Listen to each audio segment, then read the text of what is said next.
Hey everybody, it's Alex, and this is the official tutorial for how to create a character for the beta test of Big Adventure Game. Before we get into it, just wanted to real quick say thank you to everybody who's joined the beta so far. Hope you guys are having fun with it. Really appreciate you helping out.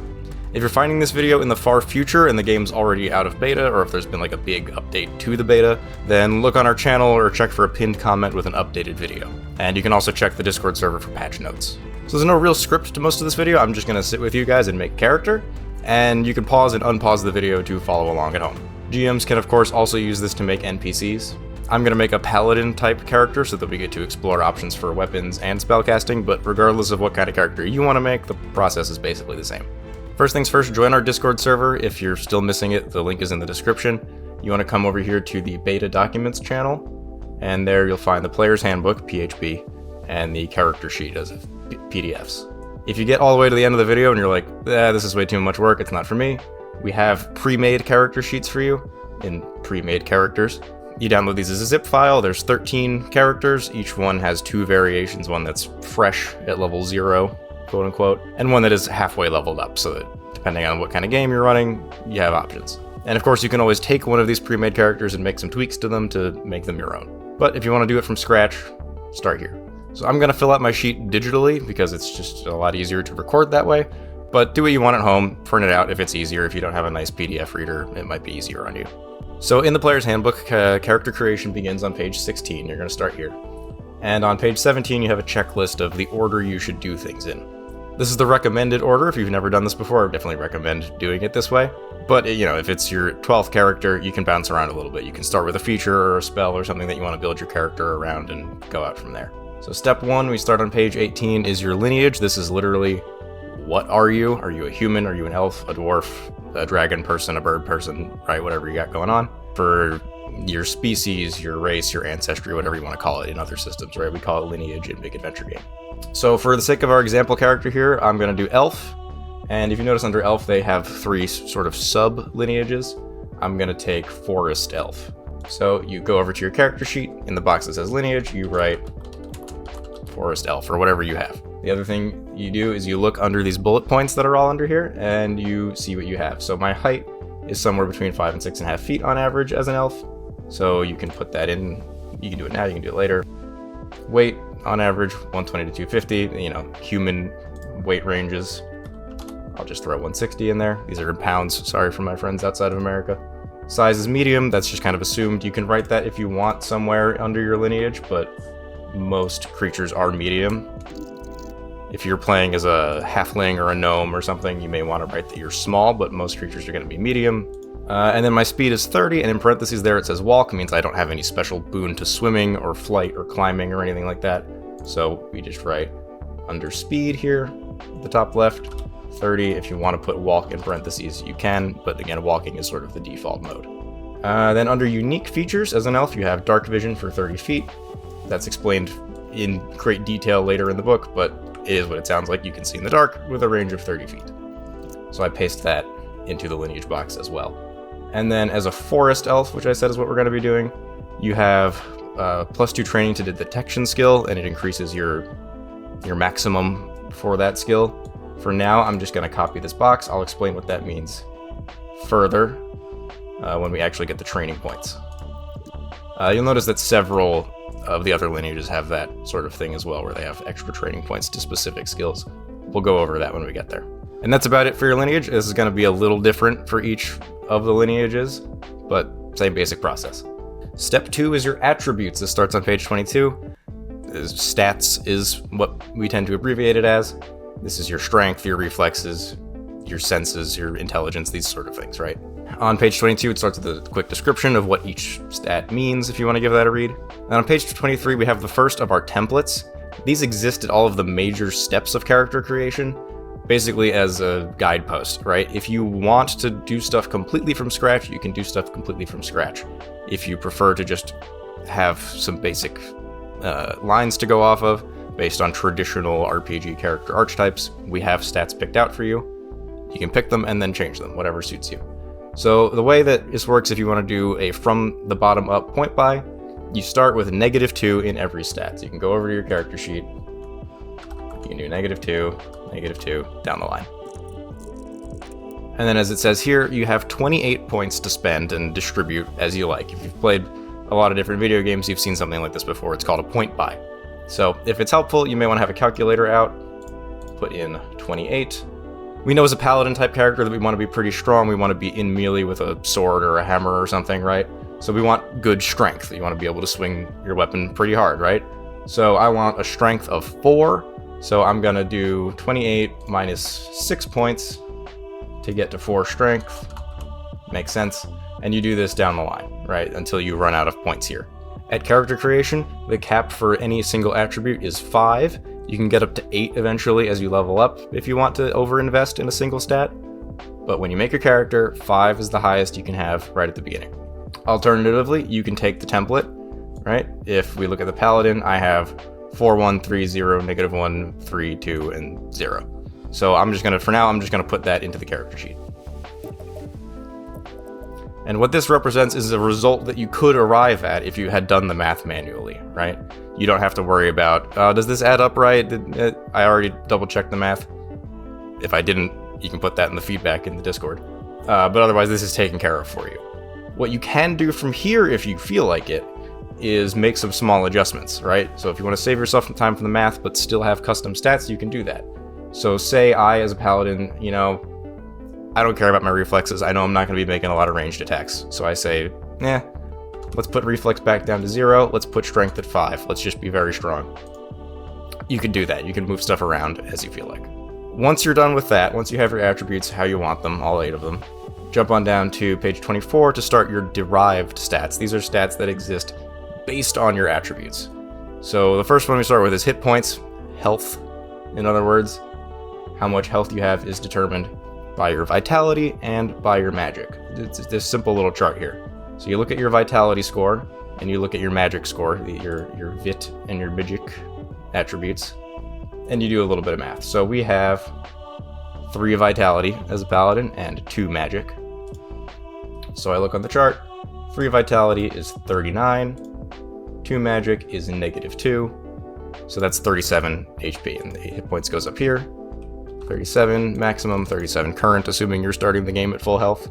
Now you'll notice that I subtracted because of my magic score. This is a balancing system that exists in the game. Basically, if you want to cast spells, go for it. Anyone can put a couple points into magic. The cost for that, because magic is very good and powerful and useful, is that you're a little squishier. You have a little bit less HP. On the other hand, you'll notice on the chart that if you have negative magic, you actually get more HP. So if you want to play a solid knight type character who can't cast a spell at all, your boon for that is that you're a little harder to kill.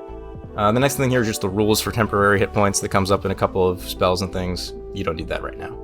Hero points is our sort of luck system, sort of like inspiration or something that you see in other systems. And this is very simply derived from your luck stat. The way hero points work is when you fail a roll, you can spend hero points to increase the result of that roll. So if you rolled a 16, you needed an 18, you can spend 2 hero points to succeed on that. And so our paladin has a luck stat of 0, so you look at the chart, that means we have 3 hero points, and those go in this box here. Initiative is what we use to determine the turn order in combat and the like. So when a dragon swoops down and attacks you, your GM will say, roll initiative.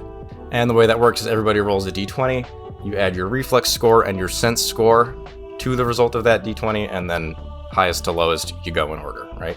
So on the character sheet, you look at your reflex score, which for the paladin is 0, and our sense score, which is -1. Total those together, our initiative is -1. We're not going to be going very quickly in combat, but nobody can be good at everything. If you're making an assassin or something with high reflexes, that's going to be a little better. Carrying capacity, this is how much weight your character can carry around in a backpack. This is technically an optional rule that's outlined in the house rules section of the Game Master's Guide, but nonetheless, easy to calculate. You just look at your strength score, and that's how many pounds you can carry around. Our paladin has 5 strength, so I can carry 200 pounds. This actually goes on the 3rd page, and right there where it says maximum, 200 pounds. And then the last derived stat is how many languages your character can speak. By default, every character knows 2 languages. The first one is whatever the common tongue of the area the game starts in is, right? So in a lot of medieval settings, there's a language just called Common. It might be that. If you're playing in a historical fiction setting, it might be English or French or whatever, right? So everybody speaks that language. In addition, if your character is of a certain lineage that is associated with a language, they'll speak that language as well. So we're an elf, so we speak Common and Elvish by default. Over on the character sheet, languages are all the way over to the right. So I'm going to write Common. Again, that might be some other language in your setting. And I'm going to write Elvish. You'll have to ask your game master for what languages are available, and we'll have that covered in our setting guide as well once that comes around. And then the other thing is based on your mind stat, which is like how educated you are, essentially, how much academic knowledge you have. If you have a higher mind stat, you get some extra languages. Our paladin has a mind stat of 0, so he doesn't get any extra languages. We're just done with this step now. So that's all your derived stats. The next step is skills. If you look on the character sheet, you'll notice it's all of these things in the middle of the first page, where you have the word skills repeated several times. And what this is literally your training in certain skills. You add these to your attributes, so when you make attack with a sword, you add your melee training to your strength. Together, that's how much you add to the d20. Right here on page 26, we have an explanation of how the difficulty values work. Basically, every time you roll, you have a number that you have to beat, right? So if you want to swing your sword at something, if it's hard to hit, it's a higher number. If it's easy to hit, it's a lower number. And then on the next page, on page 27, we begin the description of what all the skills do. Definitely recommend skimming through these. You'll notice that there's no skills associated with vitality, magic, or luck. That's just because those skills determine other things. Your vitality determines your health, your magic determines your spellcasting, your luck determines your hero points. Every other stat is used for skills. So just like with attributes, we can do a point buy here. Here you get 45 points to sprinkle around to all the skills as you like. When you make your character for the first time at character creation, the most you can have in a single skill is 7. You can get up to 10 later on as you level up, but right now when you're making your character fresh, 7 is your cap on training points in a single skill. So again, just like earlier, you have 45 points to start. If I want to put 3 points into athletics, I subtract 3, I've got 42 points left, I put a 3 there. Simple enough. The only thing that sort of throws a little bit of a wrench in the gears here is that with the light and medium melee skills, you have light melee and light melee thrown. These share training points. So if I put a 4 here, I also get a 4 there, and that doesn't cost me anything extra. That's built in. If you'd like, you can fill in the thrown ones at the end after you're done with all of your math. Just like before, we have templates for these. So if you don't feel like subtracting from 45 a million times, that's fine. I'm not going to do it either right now. I'm going to take this paladin skill spread template that I have here. So you can see the paladin strength, I have 5 in athletics and 6 in medium melee. And that goes on for the other stats. I'm going to do all those and come back to you. And there's everything put in. Just like before, if you can take the template and then make changes to it afterwards if you want. So say I want my paladin to be a little bit less intuitive, a little bit less of able to read people. I can take 2 points away from there, and I can put them into survival here if I want him to have some more outdoorsy skills. And as long as the total stays the same, you can move numbers around as you like. What you do after this is you check your lineage now, and we discussed this earlier. So Forest Elf says here I have +2 training to the detection skill, and at character creation, my maximum goes up to 9, and my overall goes up to 12. This is a unique feature of being a Forest Elf. So this is easy. Detection, I just put in a 2, because I didn't have anything there before. If earlier in my point buy, I had 7 points in detection already, I would be allowed to go to 9, specifically because I'm a Forest Elf. But again, we don't have that, so I'm going to leave it at 2. Once you've got all these in place, you can do the math on them. So you can take athletics, 5 + 5 equals 10. When you roll your d20, that's the whole number that you add to the d20 when you make an athletics check. I'm going to quickly go down and do all this math and come back to you. So you'll notice when I fill all of these in that I've left a bunch of them blank. That's because I don't have any training points in those. If you don't have any training points in something, you just add the stat that goes with it. I don't have any training in unarmed. If I want to punch something, I'm just going to add my strength. There's no need to do this math. The last thing to be aware of on this step is the detection skill has a thing where you have something called passive detection, which is when other creatures want to sneak by you, they have to beat a certain number. So that number is determined as 10 plus whatever your total modifier to detection is. Our total modifier detection is 1. so our passive detection is 11, 10 plus 1. Right here we also have the rules for saving throws, just quickly stated. In Big Adventure Game, you don't have training or proficiency or anything in saving throws, it is just your stat. If I say make a strength saving throw, you just roll strength. There's a feature to increase that, but generally speaking, that's what it is. So the next step is spell casting. If you have a magic stat of 0 or less, just skip ahead. If you're looking on your character sheet and your magic is 0 or less, just go to the next step. If you've got at least 1 magic, you need to pick some spells. So the way this works is that we have a system in Big Adventure Game called spell points. This is kind of like mana or magicka if you've played the Elder Scrolls games, where it's you know, spells stamina, right? Magic juice, as I like to call it in my own games. So the way you determine how much spell points you have is your magic attribute times 5. So if we look over here, we have 2 magic, times 5 is 10. So on the second page, where you have spell points, current and maximum, our maximum spell points is 10. Again, assuming you're starting the game with full resources, your current should also be 10. You know a number of spells equal to your magic attribute times 2. So 2 magic times 2 is 4. We know 4 spells. If you want to note that somewhere, you can, just temporarily. And then most spells that are going to harm another creature call for them to make a saving throw to avoid being harmed by the spell. And the difficulty value of that saving throw is 12 plus your magic attribute. So again, 12 plus 2 is 14. So if I go to shoot fire at somebody with a spell, they were going to have to make a reflex saving throw with a difficulty value of 14. They need at least a 14. So again, here we have all of our rules on spellcasting. I'm not going to go super deep into this in this tutorial. It's not really the point. Just like before, we have templates. Under Paladin, you can see here, I've got the numbers calculated for you already, right? If you made a change to your magic score because you're playing with the template, this might no longer apply, but otherwise, you can just use the templates here. So 10 max spell points, 14 spell DV, like I said before. Recommended spells, I've got a list of 4 here: Draw, Aggression, Instruct, Leap, and Retribution. I'm gonna write those in real quick. And just like with all the other templates, if you look at that list of spells and you're like, I don't really care for that one, I want to swap it out for something, you can do that as well. So let's do that now. So let's say nobody else in your party has picked up a healing spell. You can grab Restore. It's the basic make HP go up spell. When you want to learn a spell, the only requirement is that you have enough spell points to cast it once. Restore costs 2 spell points, so anybody can cast it, right? If you look at some of the other spells, like Return from Beyond here, that costs 26 spell points. Most characters aren't going to be able to pick that spell because we only have 10 as Paladin, right? We're not going to get that one. Restore, we've got the 2, so we can do that. So I'm going to go over to my character sheet. I'm going to say, let's lose Leap. I don't really care about mobility on this character. I'm going to replace it with Restore. If you want, something you can do to help yourself is put in parentheses like some details about the spell. So say I want to put its spellcasting cost and its casting time. I can put that in parentheses, so I can say 2 SP and 1 full action, if you want to have that there just for quick reference. And then down here we have a place called Weaponry and Spell Notes. You can put even more info down there if you like. Otherwise, that's it for spellcasting. The next step is features. This we come back to even if you don't have any magic stat, you always have a feature. The way Big Adventure Game works is there's no classes.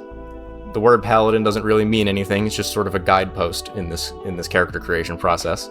The only thing you have to do to pick a feature is make sure you meet its prerequisites. So if you look on page 59 where the features begin, you can see pretty clearly that every feature has a prerequisite. So biological immortality requires 5 vitality. Blood magic requires 0 vitality and 2 magic. Like before, we have a list from the template. These are just recommended features that kind of fit the vibe of the certain type of character.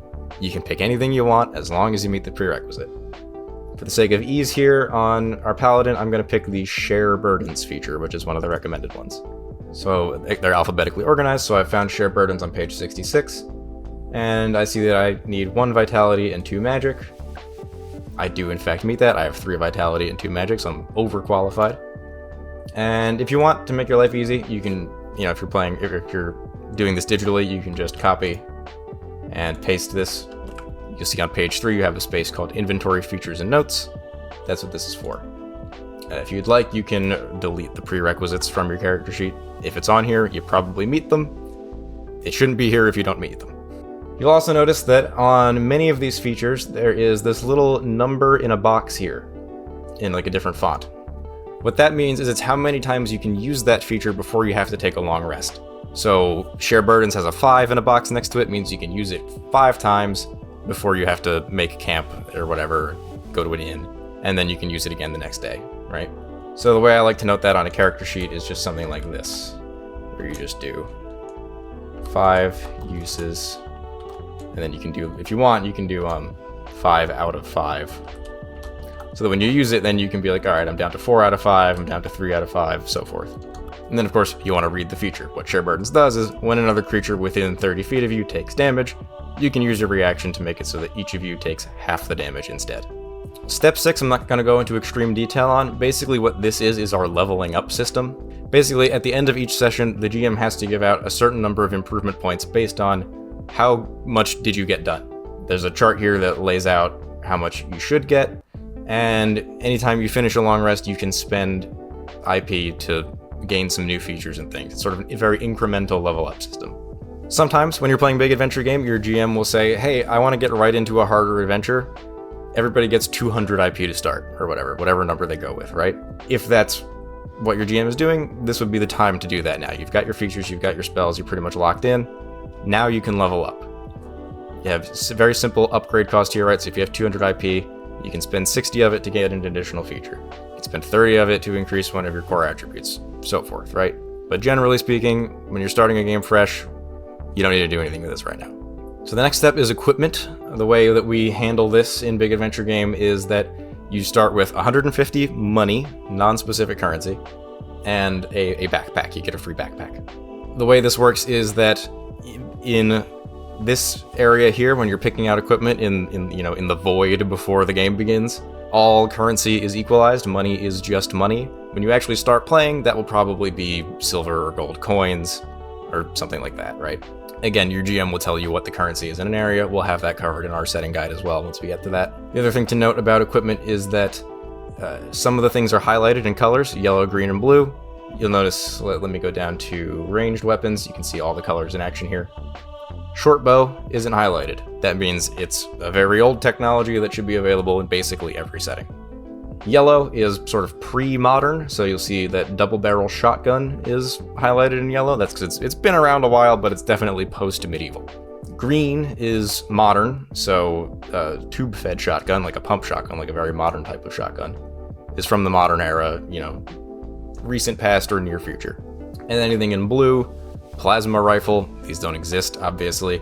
These are future weapons. Most settings, you're probably just going to be taking the things that aren't highlighted. But again, talk to your GM. If they've got some more advanced technology, they'll let you know. But again here, the easiest way to get started with this is to just use the template. We're playing a paladin. I'm going to take this list of stuff here in this box that says paladin. Again, on the third page of the character sheet, you have inventory, features, and notes. You can just paste that in. I'm going to reformat this and make it nicer. You'll notice that at the end of all of the templates, I've already done the math for you for how much everything weighs. You can put this in your current equipment load. I have 104 pounds of stuff, which is way under my 200-pound maximum carrying capacity. Odds are, unless you're playing a wizard with -2 strength, you're probably not going to run into your carrying capacity. This is why, again, it's kind of an optional rule. Something you want to consider also is making sure that your weapon of choice matches where your training points are. So, we've got training points in medium melee. The default weapon for Paladin is a Warhammer. It's a 1.5 hand type sized Warhammer. It's not very huge. It fits into the medium melee category. If you wanted to, you could move your training points from medium to heavy. You could have a great sword as a Paladin, right? Just make sure you're picking equipment that matches where your training is. And then once you've got this all here, we can actually input some of it into the sheet. So we have a Warhammer. We go to weaponry. I write Warhammer. We know from the chart over here that a Warhammer is a medium. See, Warhammer, skill, medium. So we look at our modifier, medium melee, 5 + 6 = 11. So my modifier to attack with this weapon is +11. That's what I'm adding to the d20. Range, it's a simple short melee weapon. Its range is 5 or adjacent, however you want to think of it. Damage, again, you look at the chart, 1d8 blunt. Now, the way melee weapons work is that you add your strength to the damage. So in our case, it's 1d8 plus 4, because we have 4 strength. I'm sorry, we have 5 strength because we upgraded. Plus 5 blunt damage. And then in the notes section, this is more useful for magical items and things like that. But if you want to put the properties of your weapon, the properties are detailed at the beginning of the inventory section. Versatile means that it's 1d8 in one hand. If I put it in 2 hands, it's 1d10. It goes up 1 die size. But we're going to be using it with a shield mostly, so we'll leave the d8 in the damage box. We also have 5 javelins as a paladin. That's our primary range weapon. So weapon, javelin. If you want to put here, you can put ×5, or you can just keep track of it on the inventory sheet. Likewise, this is a melee weapon, but we can throw this one. It's a javelin. Now, because our reflexes aren't so good as a paladin, we're actually worse at throwing it than we are at short-range stabbing with it. That might be the opposite way if you're making a character that has high reflex and low strength. But nonetheless, look at your modifiers here, right? I have 11 to regular medium melee. I have 6 to medium melee thrown. So the way that I like to note that is that I have 11 base. If I throw it, I put the 6 in parentheses, just so I know that that's there. Range on the javelin, again, we can find this in the chart. It also has a 5-foot range normal melee, but it says here thrown 60/90 in parentheses. So I can throw it up to 60 feet with ease. I can throw it up to 90 feet, but I have disadvantage in that last gap there, in that last 30 feet. So again, the way you note this, 5, and then in parentheses, you can do 60/90, so that you know all your ranges. Damage, it's very similar. It's 1d6, still adding our strength, thrown or not, plus 5, and then I put a P for piercing. And then again, if you like, in the notes section, you can grab the properties, put that there if you want. And then we want to figure out our armor. So we've got chainmail and a medium shield. So if we go to page 85, this is where we start talking about armor. Happens to be the case that heavy armor is on the next page, just because the chart was that long. Chainmail, we can see that it is 17 plus a quarter of our reflex. You add a little bit of reflex, or as I should say, you add less reflex the heavier armor you have. So if you're wearing leather armor, you're adding your full reflex to your armor value. If you're wearing heavy, it's a quarter. If you're wearing medium, it's half. We fortunately have 0 reflex, so we don't have to do any math right now. So chainmail is 17 plus 0. We have an armor value of 17. We also have a medium shield in our inventory. You can see here, armor value plus 1. So that gives us a total armor value of 18 with chain plus shield. If you want to put that in parentheses, it might help. Something you might not always have your shield out. And then the other thing to look at on armor is a stealth penalty. If you've ever met anyone wearing armor, go to your local Ren fair. That stuff's loud. It jingles a lot. So chainmail, we can see in the stealth penalty column that has a -5. So we write -5 right there. Whenever you roll a stealth check, you're at -5. And then lastly, again, you'll notice in the templates, I have 35 money, so I have 35 money left over after spending 150 on the rest of the stuff. So 35. Again, like with all the other templates, once you get here, if you want to buy something else or trade something in, you can do that. Just to quickly show how that might work, I'm going to go to other items on page 87. I'm just going to buy the first thing on the list, which is antitoxin, an antidote for poison. I see here that it weighs 1 pound and costs 10 money. So I go over here, I write antitoxin in the inventory. I take off 10 money, 35 to 25, and I add a pound. Simple enough. And we're almost there. The last step of everything is just figuring out, actually who your character is. Really, who are they as a person? First step is to name them. Let's just real quick.